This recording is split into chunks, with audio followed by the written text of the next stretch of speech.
Siku moja nilikutana na kijana mmoja akaniuliza, Simbabuka, kwa nini unaipenda Afrika? Nami nikamwambia yafuatayo: ninaipenda Afrika kwa sababu ni nyumbani pa uzuri usio na kifani.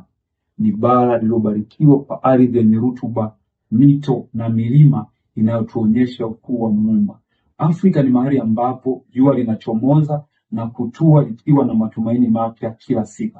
Zaidi ya yote naipenda Afrika kwa sababu ya watu wake, watu wenye mioyo mikubwa, watu wenye nguvu isiyokoma na tabasamu linalobadilisha siku hata katikati ya changamoto. Afrika imenifunza kuwa uthubutu, umoja na kujivunia mizizi yetu ni silaha za mafanikio. Bara hili linanipa hamasa ya kuamini katika ndoto kubwa, kwa sababu kila mwanzo mpya hapa una nafasi ya kung'aa. Ni mahali ambapo utamaduni, muziki, lugha na mila vinaungana kutengeneza utambulisho wa kipekee na wenye fahari.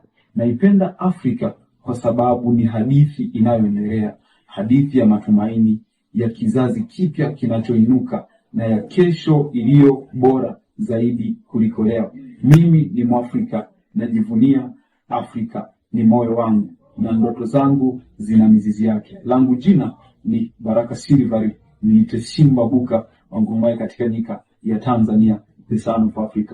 I'm an African and I don't apologize for that.